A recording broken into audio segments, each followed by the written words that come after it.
Programa Café com Maná. Diferente dos outros, mas igualzinho a você.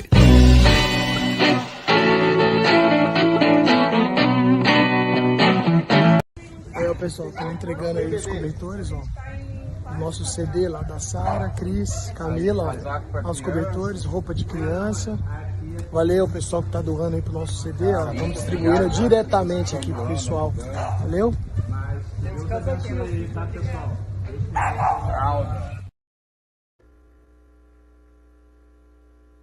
Graça e paz a todos, bem-vindo, que legal que você está ligado, sintonizado na Rádio Sara Brasil FM, a rádio que é pura unção do céu para a sua vida e para a minha vida. Muito obrigado pelo carinho, muito obrigado pela audiência, muito obrigado por você estar nos ouvindo, nos acompanhando no YouTube, Spotify, enfim, nos canais de comunicação. Louvado seja o Senhor e louva a Deus de todo o coração pela sua vida, pela sua participação. Eu sou o pastor Kennedy Prado e vamos ficar juntos num tempo de crescimento, alinhamento, edificação. Começamos o programa mostrando imagens diretamente do Rio Grande do Sul, da entrega de alimentos, roupas. Você também pode contribuir com o nosso centro de distribuição. Ali estava Samuel Rodovalho, literalmente dentro da água, junto com os bispos, lá no Rio Grande do Sul, salvando vidas, ajudando vidas. Você pode participar sim, sua doação é muito importante, muito, muito importante mesmo para esse tempo em que o Rio Grande do Sul está passando, tá? Nós sempre vamos colocar imagens de lá, imagens reais, tá bom, gente? Imagens reais, certo? De como está o nosso serviço, como a igreja Sara Nossa Terra está apoiando, ajudando a igreja e a comunidade, as comunidades. Então, vai aqui o meu abraço a todos os amigos e irmãos. Um abraço para São Paulo. Deus abençoe São Paulo, Deus abençoe Brasil, Deus abençoe você que está em Floripa, Porto Alegre, você que está nos ouvindo em qualquer lugar, Rio, Goiânia, Brasília, Estados Unidos, Europa, enfim, aonde chegar a nossa voz e também chegue a bênção de Deus. Deus abençoe. Salve, Bispo Robson, bem-vindo.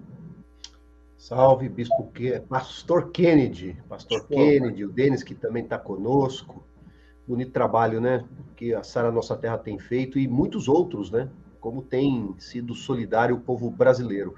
Pastor Samuel, lá no Rio Grande do Sul, parabéns, que está coordenando esse trabalho, né? Pastor Samuel Rodovalho, junto do Bispo Marcelo, feito um excelente trabalho. Eu tenho acompanhado pelas redes sociais. E é bom acompanhar pelas redes sociais, né, Pastor Kennedy? É muito bom. Nosso canal da Sara Nossa Terra Oficial mostra, o canal também do Bispo Rodovalho também, ele tem postado, e eu tenho repostado nos meus canais também, como é importante a participação da igreja. A todos os nossos ouvintes, né, eu quero dizer a vocês, né, que é bom tê-los conosco, de todo o Brasil, né, agora todo o Brasil, mas especialmente Florianópolis, Porto Alegre e São Paulo. É isso aí. Isso. Realmente, o Bispo Júlio, o Bispo e a Bispa Jane, os bispos em Viamão, um abração para eles também, que estão ali ajudando. A Igreja de Viamão virou um centro de distribuição oficial da Sara Nossa Terra ali na região, e você que está enviando, estão chegando alimentos, estão precisando muito, muito mesmo de cobertores, viu? Cobertores, cesta básica, água. Então, você será bem-vindo à sua doação. Vamos lá, Bispo Robson. O tema de hoje é um tema interessantíssimo, né? Um tema que desperta curiosidades, temas que despertam, assim, mais do que curiosidade, né? Será realmente, quais são os significados? O Bispo Paulo Renato está pedindo misericórdia, pedindo a Deus por Denis liberá-lo para entrar no ar. Vamos lá, Denis, solta o Bispo Paulo aí, soltou. Bem-vindo. Tudo bom, pessoal? Como é que vai vocês aí? Saudações coloradas. Gente aí, Brasil afora. Grande abraço para todos. Ei, Bispo Robson, eu preciso dar um aplauso para esse homem aí, viu, rapaz? Hoje ele pegou, botou lenha debaixo da chapa aí de um jeito aí que eu tô assim, que eu tô arrepiado para começar esse programa, cara. Gente, o Bispo Paulo é o bicho mais colorado do Brasil. Bem-vindo, bem-vindo. Tá doido, rapaz? Para com isso. Não é não? Vamos lá. Não, nem colorado, nem colorido, cara. Aqui é rústico, é preto e branco e acabou, velho. É preto, azul e branco aqui. Só. Levar um abração aos nossos irmãos que estão já nos acompanhando aqui no programa Café com Maná. Legal, gente. Por favor, nos ajude a aumentar a nossa audiência, divulguem. Faça isso agora, tá? Você que já entrou aí. Clécio, um grande abraço, Clécio. A Mary Emiliano também, Deus abençoe. Mandou um abraço para você, a Mary, viu, Bispo Paulo? Rafael também. A Meire é sócia já aqui do programa, né? Sócia, né? O Rafael, minha barbearia predileta. Dom Rafael também. Precisamos mandar boleto para esse pessoal aí, para eles ajudarem a gente com a conta do mês, cara. É verdade. Já são sócios nossos, já. Sinara Buenas, Deus abençoe você, minha irmã. E Joanderson Passoni, ó, muita pressão, Maringá, olha lá de Maringá. Tem peso aí, cara. É, que legal, viu? Legal mesmo. Então, pessoal, nos ajude a aumentar, a viralizar, a fazer crescer nosso trabalho, nossos programas. Vamos lá. Hoje, a cada dia, somos em 5, né? Five Brothers. Bispo João, Bispo Hugo, né? Bispo Paulo, Bispo Robson e eu aqui, o servo de todos. Né? Mas somos em 5 e a cada dia um escolhe um tema. Né? E hoje o tema do Bispo Robson é top. Top. Vamos lá, Bispo. Então, eu vou propor um tema que, é claro, está ligado à escatologia, mas também está ligado a uma discussão que beira aquela história de, né, isso aqui né, teoria da conspiração, não é teoria da conspiração, mas vamos começar contextualizando o nosso tempo. A pergunta é o seguinte: nós estamos vivendo dias parecidos com os dias de Noé, o tempo de Noé, mas entenda uma coisa, os nossos dias, nós sabemos que o cristianismo, enfim, é uma influência poderosíssima nas nações cristãs, né? Nos dias de Noé não tinha o cristianismo, então, vamos considerar que naquela época a sociedade não tinha o conhecimento que temos a respeito de salvação, de Cristo Jesus, dos valores do reino. É realmente possível de nós dizermos que a nossa sociedade, o nosso período se compara àquele tempo? Aquele tempo aconteceu, os dias de Noé foram quanto tempo faz isso já, que já se passou os dias de Noé? Mais de 5.000 anos? Não, 4.000 e alguma coisa, né? Quase 5.000 anos, é isso? É muito tempo que distancia, né, o período de Noé com o período nosso. O que vocês me dizem? Estamos vivendo os dias de Noé? Ou como os dias de Noé, na verdade? Bom dia, Bispo João. Bom dia, bom dia. Boa noite. Bem-vindo. Bom dia, companheiros de bancada. Salve. Boa tarde, boa noite. Bom dia, boa tarde, boa noite. Salve, companheiros de bancada, né? A gente está tão acostumado, né, que aos poucos a gente vai se adaptando, né, às necessidades da nova linguagem. Salve, companheiros, né? Salve, Denis. Vou tirar o companheiro aí. Vou tirar o companheiro, né? Não, nós não podemos deixar nenhuma palavra ser sequestrada, né, por uma ideologia, né? Nós não podemos deixar isso, não. Ninguém tem o direito sobre uma palavra, né? Vou falar, salve nação, grande nação rubro-negro, vamos lá, melhor. Mas estamos aí, né? Com relação aos dias de Noé, o Robson ficou em dúvida com relação ao tempo, né? Até porque ninguém sabe exatamente, né? A teologia, muitos teólogos, né, que examinam a passagem que há entre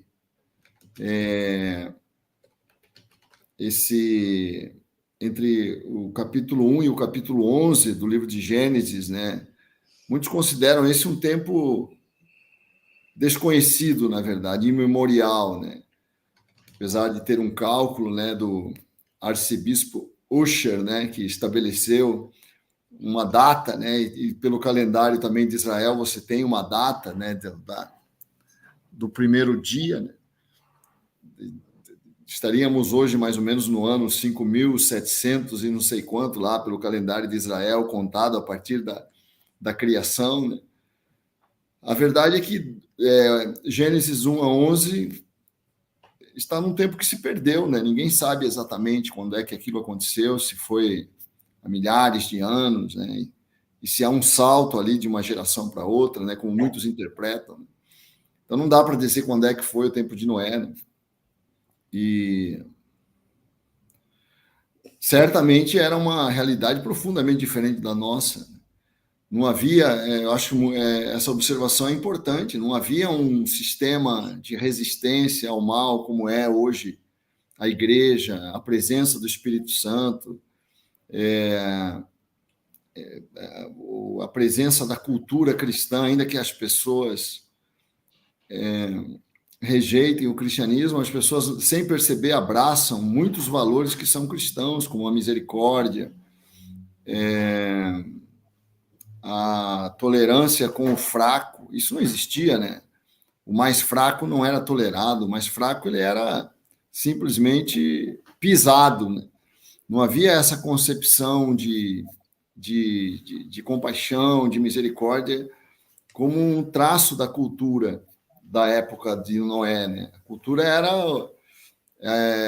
a cultura do mais forte, né?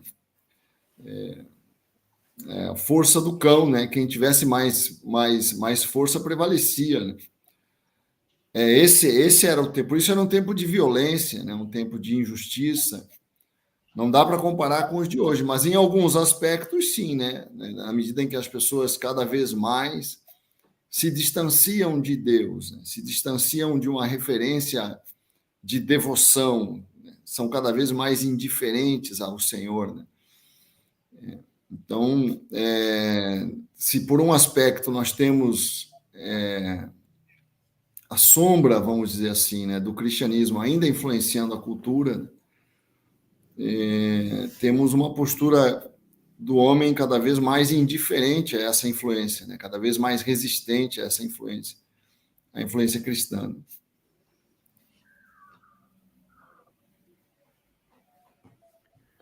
Bispo Paulo Renato. Eu acredito que sim, nós estamos vivendo dias similares aos dias de Noé, né? Não iguais, né? São dois contextos completamente diferentes.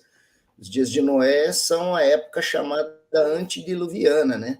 Que aconteceu antes do dilúvio. Noé foi a última voz popular, a última voz midiática do dilúvio, vamos dizer dessa forma, né? Porque teve a voz de Enoque também, que eu acho que a gente vai entrar nesse assunto logo por aqui. Mas, enfim, os dias de hoje são dias de muita promiscuidade, são dias de muito distanciamento de Deus. Eu não falo assim no contexto geral de uma maioria, porque a maioria da população mundial é cristã, confessa, ok? Então, nesse sentido, no sentido estatístico, religioso, né, de confissão, de credo religioso, talvez não teríamos material suficiente para trazer essa afirmação. Eu acho que a maioria não é cristã, né, Paulo? Não sei se a maioria é cristã, né? Se talvez 1/3, né, da população seja cristã. Eu falo assim, em termos religiosos, bispo. Na sequência vem o Islã, né? Você tem 1/3 de cristãos, 1/3 de islamitas, né?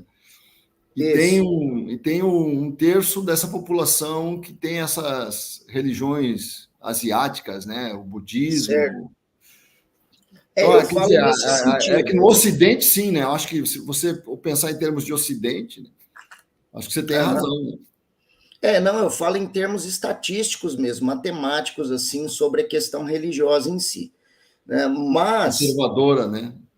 Sim. Temente a Deus, vamos dizer assim. Temente a Deus, é isso. Os muçulmanos são tementes a Deus, né? Melhor termo é esse. Bom, enfim, Porém, nós temos aí um domínio sobre a face da terra hoje de poder, onde a gente volta e meia está discutindo aqui no programa, né, sobre essa derrocada da tirania, do totalitarismo e a nova ordem mundial se organizando. Antigamente, falar de nova ordem mundial era meio conto da carochinha, né? Hoje em dia, não falar disso parece que é bobeira, porque essas circunstâncias se demonstram muito alinhadas e as coincidências, né, são tantas que fica... O difícil é não acreditar, pelo menos a meu ver. E a iniquidade, né, aumenta cada vez mais, de acordo com as profecias bíblicas, tudo isso está se cumprindo. Então, nós podemos dizer, posso dizer que nós estamos vivendo dias similares ao de Noé. Nós só precisamos lembrar de um detalhe, né? A época de Noé é uma época antediluviana e ali antes dos 10 mandamentos, Moisés é descendente de tudo isso, ele vem depois, trazendo a lei, trazendo os mandamentos, posteriormente vem os profetas. Então, a gente vive hoje num terceiro momento, se for considerar isso, né? Noé, Moisés e Jesus. Nós vivemos um momento da graça, nós temos a graça revelada através da pessoa de nosso Senhor Jesus Cristo, que vem em carne, habitou entre nós, mostrou-nos o Pai através da sua vida e através das suas obras, e estabeleceu o reino de Deus, que hoje é gerenciado pelo ministério dos apóstolos, né, da igreja. Então, tem essa diferença teológica da era, mas tem uma similaridade com relação ao procedimento humano. Esse é o meu ver. Sim, a minha opinião é que nós vivemos dias similares ao de Noé. Bem-vinda, Bispa Jussara. Obrigada, bom dia. É sempre bom ter um perfume aqui no meio, né? Muito homem aqui. Quer comentar sobre o aspecto da similaridade entre a época de Noé e a nossa? Se nós realmente aqui no Rio Grande do alguma Sul, coisa? a gente está lembrando muito disso, né? Aqui está parecido, né? Porque eu tenho falado para o Senhor prometeu que não ia mais destruir a terra com água, né, Senhor? Então, misericórdia de nós, né? Mas nesse sentido, né, a gente vê que realmente, né, a iniquidade ela está num nível, né, que é assustador, né? E a gente estava até comentando ali embaixo, a gente faz um período de oração todos os dias, né? Às 7 horas, e estávamos ali comentando sobre isso, né? Como está alto esse nível de iniquidade, né? E como a questão também espiritual, né? A gente trazendo aqui para o Rio Grande do Sul, né? Como o Rio Grande do Sul está longe de Deus nesse sentido da espiritualidade, né? De estarem buscando outras fontes, né? Então, como isso machuca o coração de Deus, né? Essa questão de você estar praticando aquilo que aborrece o Senhor, né? As práticas abomináveis a Deus, né? E eu creio, assim, que Deus tem um nível de tolerância, né? Ali como na época de Noé, ali, a gente vê que Deus foi tolerando, né? Até o tempo que chegou a hora de um mundo mesmo ter que passar por aquela reciclagem ali, né? E acontecer um novo, chegar ao ponto de ter novos céus, nova terra, né? Então, eu creio que Deus é um Deus de misericórdia, né? É um Deus gracioso, né? Mas ele tem um nível de tolerância dele com relação ao pecado, né? Com relação à iniquidade. E chega um ponto, né? Como a gente viu ali na época de Noé, né? Ele teve que destruir, né? Então, eu creio que tenha muito a ver com o fato de que, se Deus não interferir, né, o pecado ele vai chegar num nível que ele vai tomar conta totalmente, né, vai passar a tomar uma proporção que ele não pode tomar, né? Então, Deus precisa colocar um fim naquilo, né? Então, Deus precisa mostrar o lado dele também da severidade dele, né? O limite que Deus coloca ali. Acho que o dilúvio ali foi bem o limite de Deus, né? Colocando, né, o homem num ponto em que ele extrapolou muito, né? O que ele poderia ter ido com relação à postura dele com relação à transgressão, né? Transgrediu demais, né? E aí o cristianismo, aí a nova aliança mostra muito a graça, né? Essa parte da bondade, da generosidade de Deus, essa nova aliança, né? Esse tempo que nós estamos, né? Onde a gente vê esse novo movimento de Deus em relação ao homem, né? Mostrando esse lado de que hoje quem invocar o nome do Senhor será salvo, né? Então, essa parte mais graciosa de Deus com relação ao homem, né? Mas a gente não pode esquecer também da severidade de Deus, né? Então, trazendo muito para a realidade aqui, por exemplo, nós estamos muito aqui focado na nossa vivência aqui no Rio Grande do Sul, né? E está todo mundo muito em função do que está acontecendo. Por que será que aconteceu essa tragédia, né? A gente está sentindo aqui muito uma situação meio diluviana aqui, né? E por que Deus permitiu tudo isso, né? E muitos têm falado, né, que acreditam que seja pelo nível de iniquidade, né, que se chegou aqui, pelas práticas. Mas não tem nada a ver, né? Alguns dizem que não, outros que se vejo muita gente falando, né? Mas essa é uma forma que a gente vê como uma especulação, né? Acho que é você acrescentar dor à dor, né? Você fazer esse tipo de... Uns acham que não, outros acham que já é uma forma de Deus estar também mostrando esse lado do limite dele, né? Não, mas aí por que só o Rio Grande do Sul, né? Assim, né? Eu acredito que a gente não pode ter esse tipo de visão, né? Aqui no estado, o que a gente vive foi uma tragédia, né? Uma tragédia climática, né? Que às vezes, isso a gente até viu lá em Romanos 8, né? A terra geme, né? E esse gemido vai se refletir em alguns lugares, né? Não como juízo de Deus sobre aquela localidade, né? Mas como sobre uma consequência da condição humana, né? Que às vezes aparece no Rio Grande do Sul, às vezes aparece no Nordeste, às vezes aparece no Rio de Janeiro. Tragédias, né? Que nós estamos cheias, por exemplo, em vários lugares do mundo hoje, né? Terremotos, maremotos, isso já é uma consequência da condição da Terra, né? Da tragédia em si, né?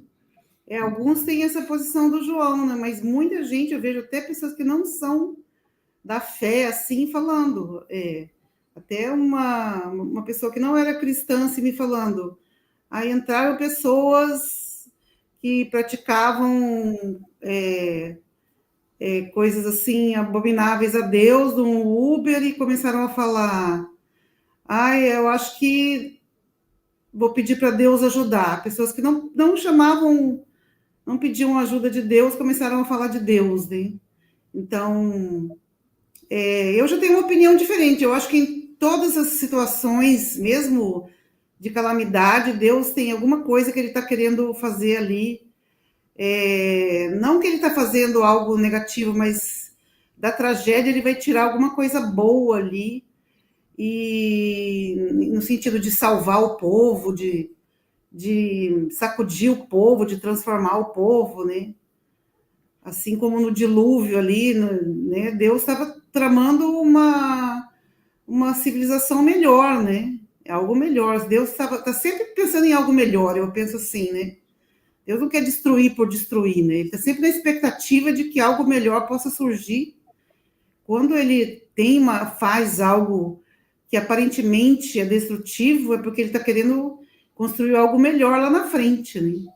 Amém. Então, eu acredito que essa tragédia aqui vai gerar algo muito melhor lá na frente.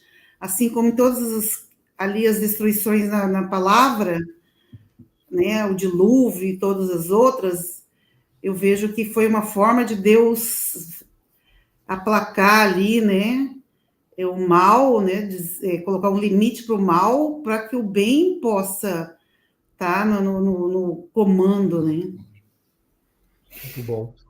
Eu concordo. Entendo que o sofrimento, eu tenho ouvido alguns pastores e até filósofos, como o Pondé, por exemplo. O Pondé deu uma entrevista, eu ouvi um trecho da entrevista dele, ele falando sobre o ateísmo, mas ele dizendo o seguinte: cientistas, intelectuais, apesar de ateus, estudam a religião e entendem que a religião dá sentido ao sofrimento. Então, eles compreendem que a religião é importante, ó, como é que ele estava falando ali na entrevista, mais ou menos isso, tá? Que é importante, deve ser estudado e que trabalha, no mínimo, trabalha a questão do sofrimento, consegue dar sentido ao sofrimento, existe todo um lado de acolhimento e tudo mais. Ele, com as palavras dele, né? Aí se pode estender para todas as religiões, né? Todas as religiões têm essa questão de dizer os motivos, ou pelo menos tentar consolar com respeito ao sofrimento. Também ouvi alguns pastores falando sobre isso, né? O sofrimento que leva a Deus. Quando a pessoa passa por um momento de sofrimento, a tendência dela abrir o coração para ouvir Deus, pelo menos buscar sentido àquele sofrimento, porquê daquele sofrimento, ela se volta para Deus, né? E essa é uma das minhas, né, orações também, no sentido de que todo esse sofrimento abra, né, de alguma maneira, a percepção do povo com respeito, né, a se voltar para Deus, né, para buscar Deus e assim, né, conhecer mais de Deus e clamar realmente a Deus para que ele possa intervir. Até faço uma pergunta para vocês. Jesus, ele nos ensina a orar, né? Olha que interessante, ele fala assim: não nos deixe cair em tentação. Ele está pedindo uma intervenção do céu para não cairmos em tentação? Não nos deixe cair em tentação. É possível, apesar das nossas escolhas? Pastor Kennedy. Bom, graça e paz a todos, graça e paz, Bispo Jussara. Aí eu estava aqui tão focado no tema, aí você fez uma curva aí agora, Bispo, né? Para esse lado. Mas eu vou voltar para o tema. Eu estou convergindo o meu pensamento aqui, mas é um tema bom para um debate longo, né? Posso voltar aqui ao tema? Gênesis 6 fala da corrupção da humanidade, né? da corrupção do homem. Ali é onde fala, quando os homens começaram a multiplicar-se na terra, eles nasceram filhas. E os filhos de Deus viram que as filhas dos homens eram bonitas e escolheram para si aquelas que lhes agradaram. Eu que quero fazer a pergunta aqui para vocês. Quem eram os filhos e quem eram as filhas? E estudando esse tema, né, eu entendi que os filhos de Deus, entende-se, né, são os filhos de Sete e as filhas dos homens são os filhos de Caim, certo? Mas depois disso entra os nefilins, que no original significa gigantes, tá? Nefilins. Só que no hebraico, a palavra nefilim está no plural, né?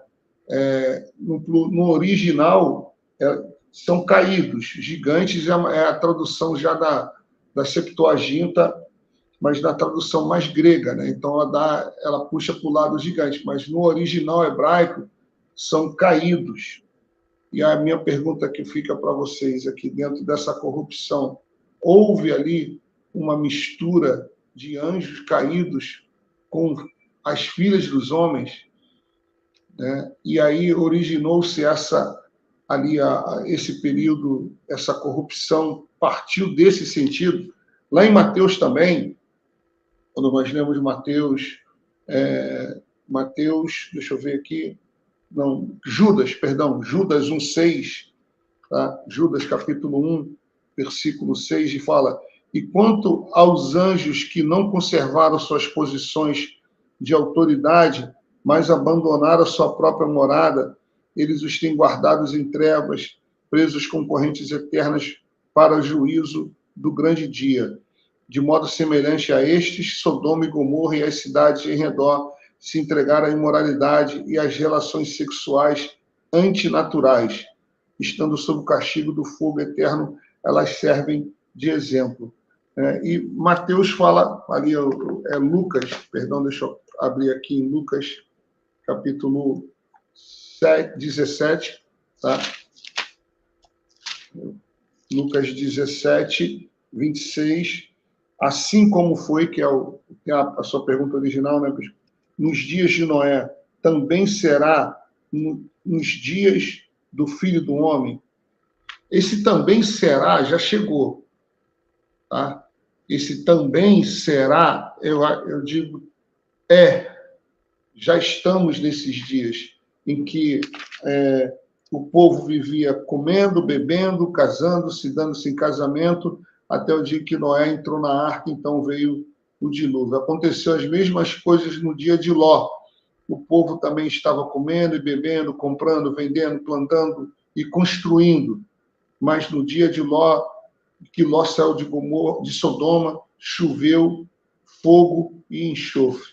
Acontecerá exatamente assim no dia que o Filho do Homem for revelado.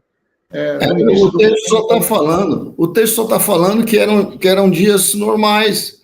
Não está condenando o comportamento desse dia. Não, eles estavam vivendo como se nada estivesse acontecendo. Isso. Eles não perceberam que tinha um juízo decretado contra eles. Então, eles estavam casando, estavam comprando, estavam vendendo, estavam vivendo normalmente, né? É isso que o texto diz, né? É isso que diz, claramente. Agora, essa comparação que Jesus diz, assim como foi nos dias de Noé, não tá, a referência não é ao pecado em si, né, daquela época, mas que eles estavam totalmente alheios ao que Deus estava fazendo. Eles estavam vivendo uma vida como se Deus não existisse, estavam comprando, mas ignorando completamente a imoralidade, Bispo João, a imoralidade nos dias de Noé, nos dias de Sodoma e Gomorra, é a mesma moralidade de hoje. A imoralidade, ela é a mesma. Eu não vou dizer que ela aumentou ou diminuiu. Nesse sentido, eu também entendo nesse sentido. Eles viviam no mesmo, longe de Deus, vivendo a vida de forma impura e imoral que nós vemos hoje. Então, nesse sentido, é muito idêntico, mas também vivendo nessa forma, ali, comprando, casando, bebendo, em todo esse sentido. Agora, não é a mesma, né, o Kennedy, porque você tem a igreja, você tem ainda um povo que lá na época não tinha um povo, era todo mundo, só tinha Noé. Essa é a diferença. Na época só tinha Noé, entendeu? Só tinha Ló em Sodoma. A Bíblia fala que não era. Abraão ainda intercede, pergunta para Deus: se tiver 10, não tem 10. Se tiver. O que Deus fala para Abraão? Se tiver 10, eu não vou enviar juízo. 10. Hoje tem muito mais que 10 que temem a Deus, que andam no caminho do Senhor, que pregam o evangelho, que crê, que, né? Há um nível de imoralidade, mas não é na totalidade da população. É isso que eu estou querendo dizer. Por isso não são os mesmos dias ainda, né? É igual. Né? Não, eu creio que assim, a Bíblia fala, como foi nos dias, assim será. Lembra daquela música? Porque assim como o relâmpago se mostra no Ocidente, vai ao Oriente, assim também é de ser a vinda do Filho do Homem. Lembra desse louvor que a gente cantava, né? Sim. E assim como o relâmpago, né? O Bispo Paulo Renato pode tocar lá para a gente, ele deve lembrar desse louvor. É assim, é bem assim, é bem parecido o sentido do comportamento do homem distanciado de Deus, né? Só que ele dá a ênfase aqui, a uma ênfase à imoralidade. Agora, o que eu quero compreender são os nefilins, tá?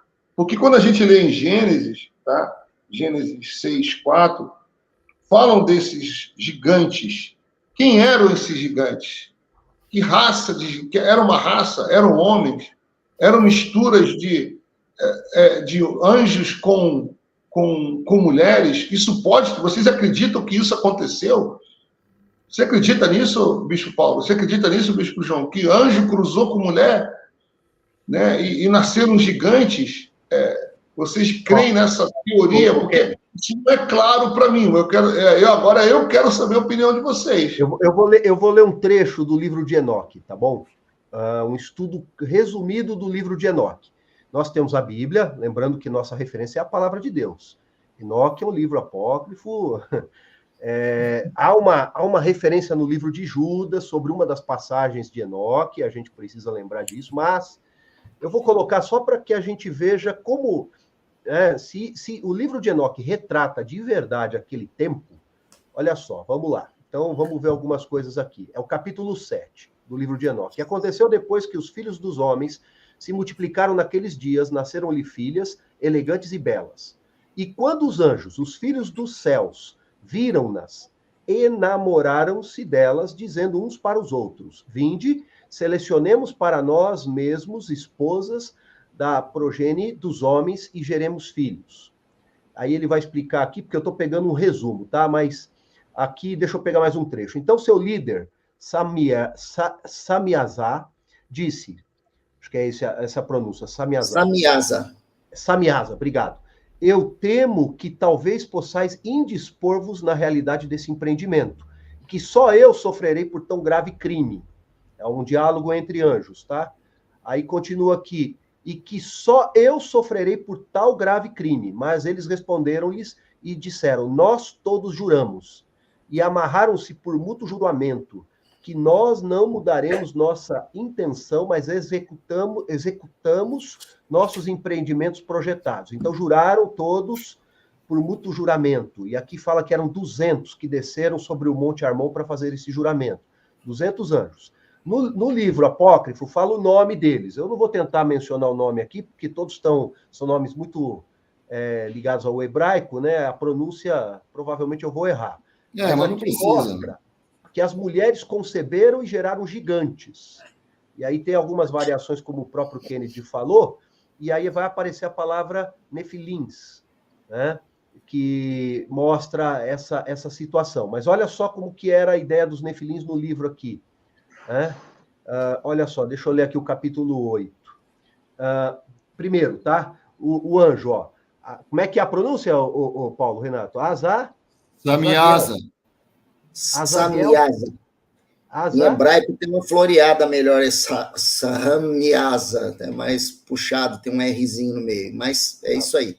Tá bom. Ele ensinou os homens a fazer espadas, facas, escudos, armaduras, peitorais, fabricação de espelhos, manufatura de braceletes, ornamentos, uso de pinturas, embelezamento de sobrancelhas, todo tipo selecionado de pedras valiosas, toda sorte de corantes, para que o mundo fosse alterado. A impiedade foi aumentada, fornicação multiplicada, transgredir e corromper os seus caminhos. Aí vai falar cada um dos outros anjos o que ensinou. A Mazarac ensinou todo sortilégio e diversas manipulações de raízes. Não precisa. Armenes não ensinou. Precisa. A gente já entendeu, Robson. A gente já entendeu que eles ensinaram todo tipo de mal e deu naquele rolo lá de Noé. É isso, né? Exato, é isso aí. Eles começaram a ensinar a questão de consulta às estrelas, de observação às estrelas, astronomia e assim por diante. Né? Como consultar o mundo espiritual. O que vocês me dizem? Hoje, esse conhecimento de mundo espiritual também corrompe e nós temos vivido isso? É assim? Essa é a semelhança? Existiu mesmo isso lá atrás? Eles são a origem dos gigantes e de conhecimento que a humanidade possui, que deu um salto, que mudou vamos dizer assim, né, a qualidade de vida da humanidade, se é que eu posso chamar de qualidade de vida. Bom, enfim, deixa eu dar uma pontuada nesse negócio. Eu vejo... Esse é um livro apócrifo, né? O livro apócrifo é aquele que a gente não tem uma convicção, uma certeza e precisão da verdade acerca dos seus fatos, até porque fica meio turvo se o autor é realmente aquele a quem se atribuiu o livro, que tipo de alterações ao longo do tempo ele sofreu. De fato, o que aconteceu em 1947 foi que lá na caverna, na região de Curã, encontraram os pergaminhos do Mar Morto, remontando aí de 2.300, 2.400 a 2.000 anos de pergaminhos escritos nessa datação, mais ou menos, e com bom estado de conservação suficiente para se fazer uma montagem e uma leitura, observando, por exemplo, os livros bíblicos, né, a Bíblia hebraica, que é o Antigo Testamento para os cristãos, ela preservada no seu texto, em comparação com a dos dias de hoje, e também foram encontrados diversas cópias dos chamados livros apócrifos. Entre eles, destaque para o mais viral de todos, que é o livro de Enoque, que tem todas as informações aí pré-diluvianas acerca de Néfilim, seus nomes e suas, digamos assim, virtudes e dons, né, no sentido material. Mas tem para mim o mais curioso de todos os livros não é o de Enoque. Para mim o mais curioso de todos os livros é o chamado Livro dos Gigantes. Já ouviram falar dele? No meio dos apócrifos tem o chamado Livro dos Gigantes, que conta com mais precisão como que tudo isso aí que se compreende acerca de Néfilins, né? Lembrando que os gigantes bíblicos não são só os Néfilins, tem os Refaíns e os sei lá o que também, esqueci o terceiro nome agora, me falhou a memória, talvez daqui a pouco volte. Mas são linhagens, né? E o Livro dos Gigantes trata especificamente dos Néfilins, como anjos caídos, né, que realmente se enamoraram das filhas dos homens, com elas tiveram relações, e dessas relações aconteceu duas coisas. Primeiro, no âmbito da união, eles teriam ensinado todas essas coisas para as mulheres, inclusive a arte da magia. Tá? Ou seja, para mim isso é mais metafísica do que sobrenatural. E dessa relação vieram os filhos, que a Bíblia diz em Gênesis, que se tornaram grandes valentes. Entre eles pode estar o tal do Nimrod, que é o fundador de Babel, que se tornou aquilo que depois veio a ser Babilônia, aquela coisa toda, tá? Gente, teoria da conspiração aqui, tá? Não estou afirmando nada, isso é livro apócrifo, não dá para afirmar, mas seria, Bispo João, como um indício de prova, né? Não é uma prova, é um indício de prova, tipo, onde tem fumaça pode ter fogo. E dessa relação que nascem os filhos, olha que legal, a correlação com a mitologia grega. Lembra de Teseu, que matou o Minotauro? Teseu era filho de um deus com uma mulher, e ele se tornou chamado semideus. Então, seria dentro dessa mitologia apócrifa da era pré-diluviana, seriam os filhos dos anjos caídos com as mulheres mesmo. E eles mediam mais ou menos 30 cúbitos. 30 cúbitos vai dar mais ou menos entre 15 e 16 metros de altura. Tá? Eles tinham uma fome insaciável, eles começaram a devorar tudo que vinha pela frente, lavouras inteiras que os homens plantavam, eles devoravam pela sua sobressaência de força física, ninguém os podia resistir. E eles começaram a comer as crias, comer os animais, tanto os de cria quanto os selvagens, e começou a haver uma escassez, junto também com uma grande promiscuidade, por se tratarem de filhos de anjos caídos, digamos assim, que herdaram uma péssima genética, e a iniquidade começou a se multiplicar, tudo isso na era de Noé. Daí é se entender a decisão de Deus, de trazer um dilúvio, né, por conta de acabar com tudo isso, porque eles estavam literalmente dominando todo o solo terrestre. E o que aconteceu aí? Entre eles estavam 3 que se destacam no Livro dos Gigantes. Um se chamava Mauei, o outro se chamava Oiá, e o terceiro, que demonstra ser o líder de todos, Samiasa, que já foi mencionado em Enoque. Tá? Mauei, ele fala até o nome do pai dele, que anjo que era lá, que caiu, da mãe, etc. Esse cara teve um sonho, ele teve um sonho de uma tábua se afundando e nas águas, e com apenas 3 nomes, como que se fossem preservados e conservados disso. Mauei leva isso para Oiá, Oiá leva isso para Samiasa. É feito um concílio dos gigantes, dos Néfilins, e Mauei é enviado a Enoque. Enoque era uma espécie de porta-voz, de diplomata entre os gigantes e os homens. Era o cara que os gigantes respeitavam para conversar. Tudo isso no livro dos gigantes, tá? E ele traz uma palavra profética a título de arrependimento no melhor estilo, assim diz o Senhor, para os herdeiros dos caídos, que eles deveriam se arrepender das suas iniquidades e que estava vindo um grande juízo. O problema do livro dos gigantes é que quando chega na parte da execução do juízo, o livro está adulterado e não conseguiram terminar a tradução. Aí a gente tem que se reportar a Gênesis, onde fala do acontecimento do dilúvio, né?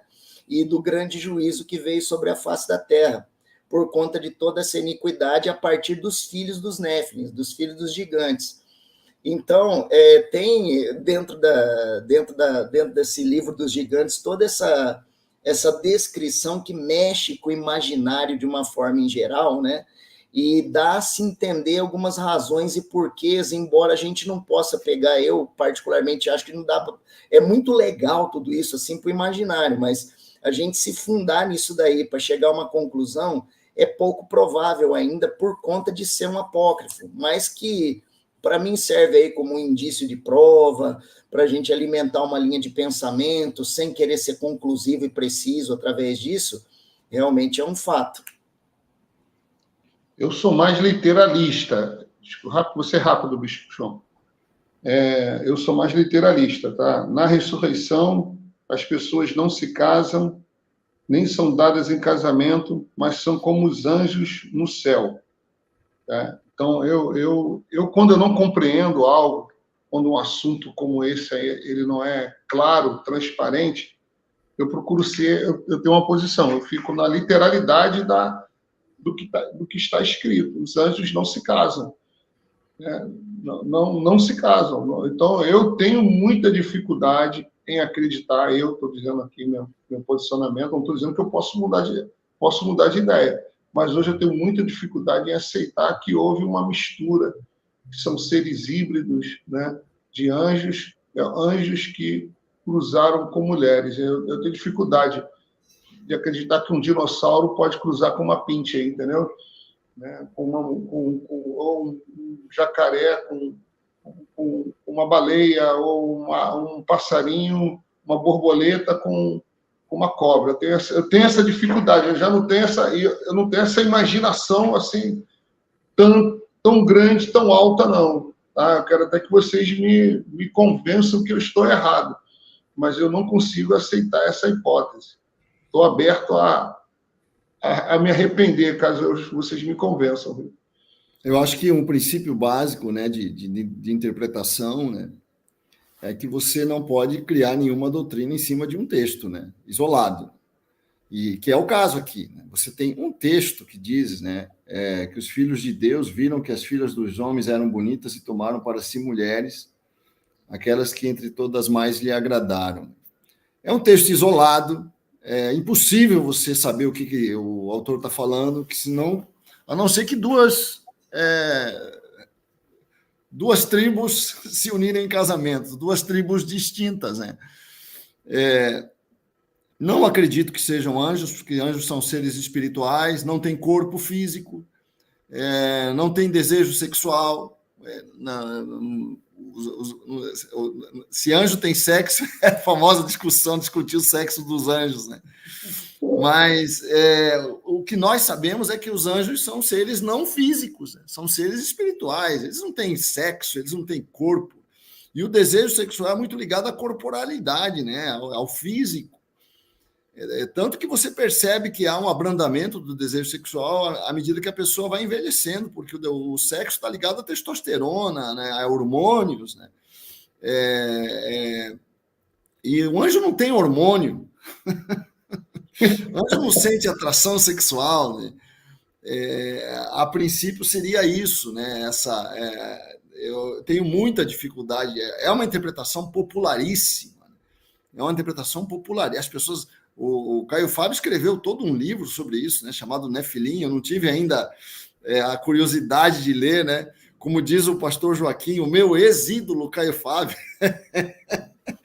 O meu ex-ídolo, Caio Fábio, escreveu um livro, né? Porque o Caio Fábio deixou de ser o ídolo do pastor Joaquim por razões notoriamente conhecidas. O Caio Fábio tinha maconha no templo, né?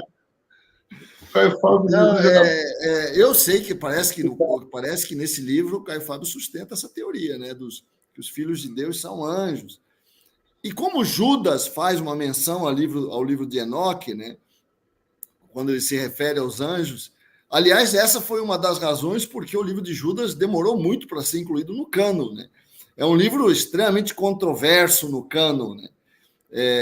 O livro de Judas, tanto que é muito difícil ver alguém pregando Judas na igreja, né? É um livro dificílimo, estranhíssimo, parece, né? Não quero aqui discutir, né, a sabedoria da igreja ao incluir Judas no cânon, mas Judas faz realmente uma referência ao livro de Enoque. Não tem como negar isso. E Judas parece que entende que dá a entender que os anjos presos, né, deixaram a sua condição natural, né, para fazer. Ele não fala de forma explícita, né, mas se você quiser entender, parece que o Judas sugere que eram anjos que se casaram com mulheres, e aí nós teríamos realmente uma referência bíblica. Mas como não é claro, nós temos o direito de achar que não faz sentido. E não faz sentido se achar que anjo vai ter relações sexuais com mulheres, né? Já que anjos não têm sexo. E esse poder de criação, de transformação, os anjos que nós saibamos não têm. Quem tem isso é Deus, né? É Deus que pode criar coisas, né, do nada, né? Alguém que não tem nenhum corpo físico, do nada vai passar a ter corpo físico. Não tenho como... mas eu quero dizer que, apesar de eu não acreditar, continuo achando que os filhos de Deus são os filhos de Sete. Os filhos de Deus, né, são os filhos de Sete, e as filhas dos homens são as filhas da geração caída, da geração de Caim, da geração que não buscava Deus. Uma geração buscava Deus, que é a geração de Sete, e uma geração se desviava de Deus, que era a geração de Caim, né? Lameque, etc. Então, nós não temos como ter uma conclusão sobre isso. É um tema muito gostoso de discutir, mas que vai ser sempre inconclusivo, né? Um vai entender de um jeito, outro vai entender de outro. Isso aqui é mais ou menos como o batismo dos mortos, que o apóstolo Paulo fala em Coríntios, né? O apóstolo Paulo fala que os coríntios, vocês batizam pelos mortos lá, acho que é 1 Coríntios 15 que ele faz essa referência. Ninguém sabe o que é aquilo, né? Só os mormons. Só os mormons é que sabem o que é batizar pelos mortos, porque os mormons batizam pelos mortos, né? Como a referência de Paulo não é clara, né, é confusa, não dá para você tirar uma doutrina. Às vezes nós temos que ter a humildade de dizer não sei, né, que acho que é o caso aqui, ó, não dá para tirar nenhuma conclusão desse trecho aqui. Já vi muitos pastores muito ilustrados sustentarem que são anjos, teólogos sustentarem que são anjos. Eu não consigo entender como. Não consigo. Na verdade, nós não sabemos e ninguém sabe. Sabe qual é a conclusão? Ninguém sabe se é anjo, se não é anjo. E não adianta especular. O melhor mesmo é a gente continuar na nossa caminhada, né? Quer fazer o arremate, Paulo Renato? Parece que sabe, rapaz. Ele parece que sabe disso, bicho Paulo Renato. Temos 3 minutos. Não tem nada o que arrematar, tem que concordar, porque é uma linha, é uma corrente muito aceita, é essa que o Bispo João está adotando aí, né? É uma corrente muito aceita e considerável, não tem como simplesmente refutar ou descartar, por mais que haja outras que tenha qualquer tipo de fundamento. Nesse caso, eu vou dar uma de isentão aqui, eu fico com todas, porque... para mim, todas são, assim, indícios de prova, né? São evidências de uma realidade. O difícil é chegar e afirmar alguma coisa. Meu pensamento é só esse. Sabe aquele negócio de quando José teve o sonho, né? Os irmãos ficaram bravos na mesa, mas seu pai ponderava sobre o assunto, ficava ali, meu Deus, o que eu decido? Porque de um lado e de outro aqui me parece ter razão. É mais ou menos isso, né? São mistérios, né, que um dia, se a gente tiver juízo e se manter firme na rocha, quem sabe a gente se deleite no conhecimento lá na eternidade, até porque essas coisas não vão interferir na nossa salvação, não é? Então, foco na graça, foco no amor de Deus, vamos servir ao Pai, vamos pregar o Evangelho e vamos ser felizes. Bom, de todo o assunto, eu tenho uma posição. Estamos nos dias de Ló. São dias de... Essa é a minha sexualidade, Pão de Ló, com moralidade. Isso, né? Isso daí é a minha posição, certo? Fecha aí que já falta. O Denis já te deu o cartão vermelho, Kendi.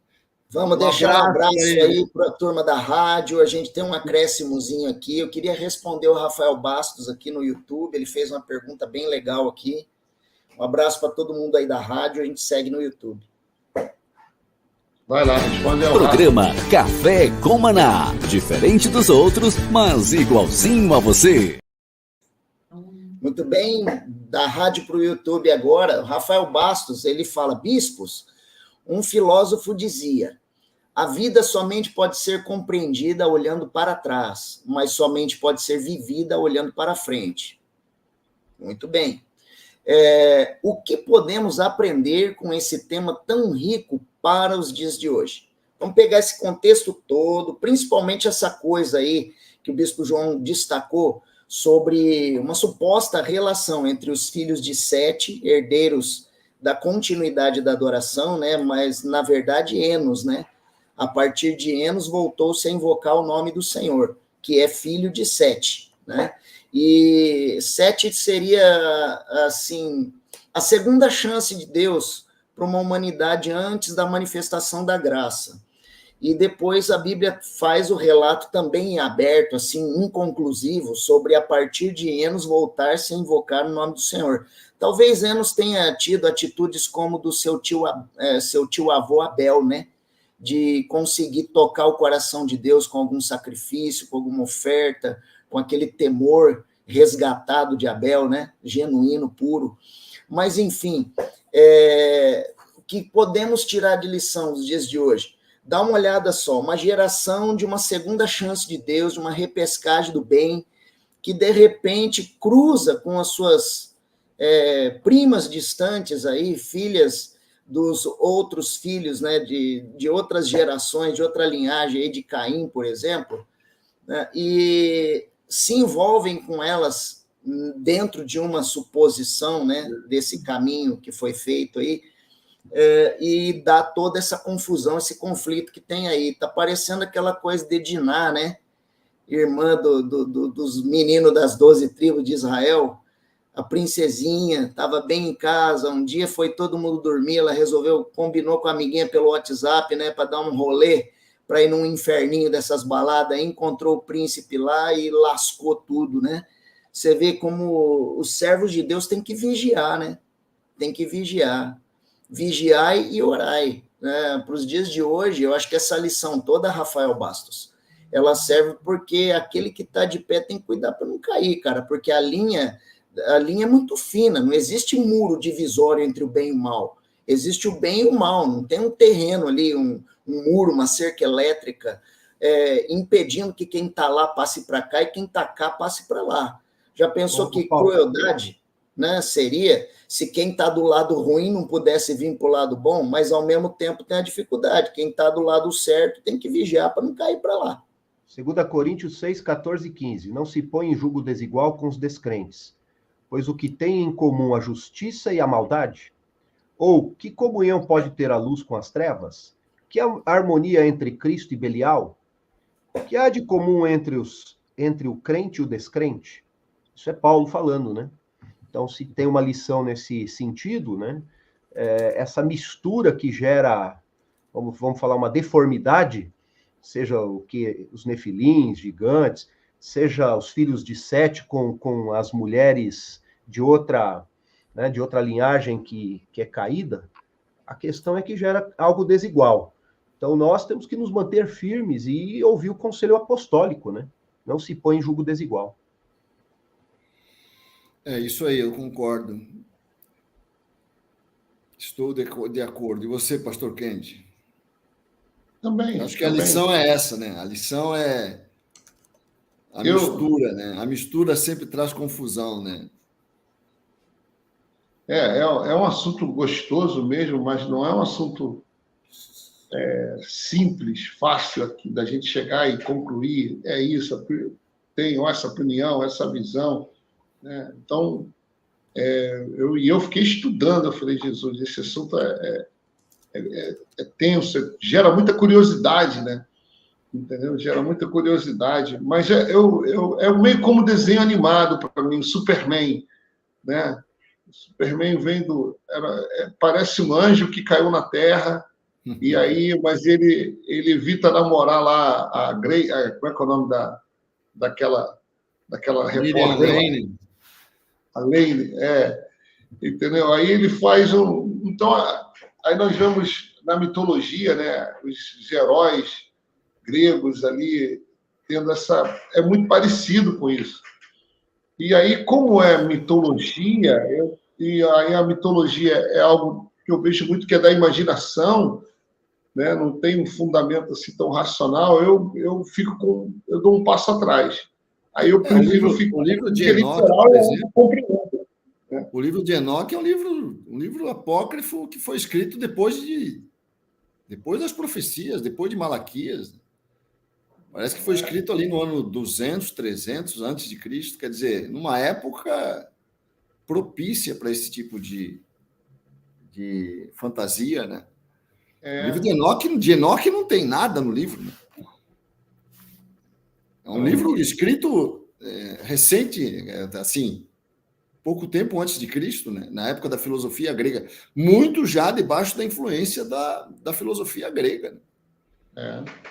Já na época de Alexandre, já depois de Alexandre, quer dizer, numa época em que o mundo estava já tomado pelo helenismo, né? Amém, gente? Vamos terminar aqui, fazer uma reunião rapidinho. 3 minutinhos, tá? Tem algumas novidades para vocês, rapidamente. O Hugo avisou hoje que não vinha? Indo para Ribeirão Preto. Está indo para Ribeirão Preto. Denis, encerramos. Então vamos encerrando por aqui no YouTube, hein? Um abraço para todo mundo que deixou seu like, que compartilhou. Hoje o like foi fraco aí, gente. Cadê o like aí? Você tem que ajudar a gente aí para poder engajar melor. Esse likezinho aí faz toda a diferença. Vocês deixaram a cabeça do povo confusa demais, né? Estava todo mundo focado aqui. Eles queriam saber se o Samiasa queria comer a cabeça do Noé, né? Vamos falar na próxima semana se Adão tinha umbigo. O que vocês acham? Está amarrado. De que cor? Está amarrado esse umbigo aí. Tá certo, gente.